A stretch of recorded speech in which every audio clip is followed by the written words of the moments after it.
farmers in Trinidad need to diversify their crop production and go into the imported products, onions, potatoes, garlic, beets. All these things can be grown in Trinidad, carrots, right?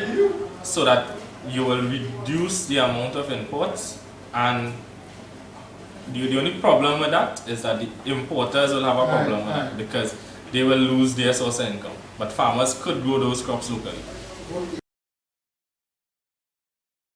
Government needs to regulate. You have in the islands, Grenada, St. Vincent, these small islands, government has a marketing board, right, that does coordinated production so that they will purchase all the produce and thereby sell to the consumer at a fixed price throughout the year, because they know that they could get this amount of tomatoes each month or each week, and this is the demand for it, right? So that if the government in Trinidad could regulate production by soil type, there has been soil tests done throughout Trinidad, and each soil is suited for a particular crop. So your zone production, like Freeport area, that is sandy soils, you could do root crops, sweet potato, cassava, these things, and thereby now you regulate the amount of production coming out of that area. Those farmers only grow cassava and sweet potato, we need X amount this month, and thereby you could regulate the price. Farmers will produce once they have an assured market. Like in other countries, Caribbean countries, the government would buy all of what is produced and they would help market it, or they would externally, or they would have like a market where the restaurants, etc., will come and buy from them. So the farmer is more or less assured of produce, of having his produce and getting it sold. When I went to the United States in the 90s, they had a marketing agency in that respective commodity. It was not like government, but it was a quasi-government agency.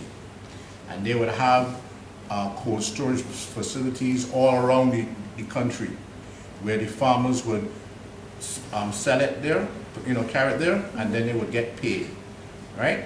And then the external countries would go to these facilities now and purchase, or they would email or whatever, and they would then get everything together and just export it.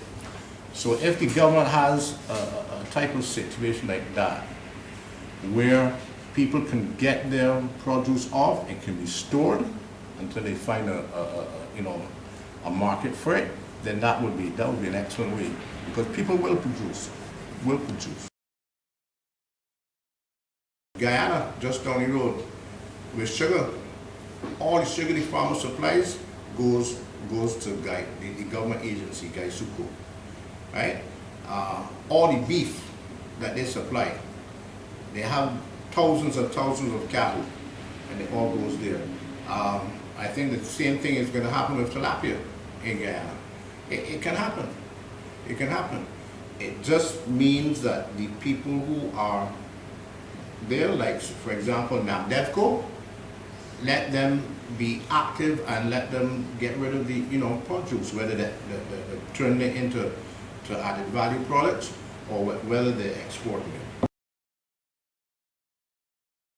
Get into the fees, walk the fees with the farmers and see what they need, and hold the farmers with it, and prosecute them by law if they abuse the money that they give them. Prosecute. You know what I'm saying? Everybody seems to get away with, the government. It's a joke, as far as I'm concerned. I have traveled and I have seen a lot of different government. Our government is a joke because we prosecute nothing. Everything is a slap in the wrist and walk away. So that leaves room for us to do whatever we want to do.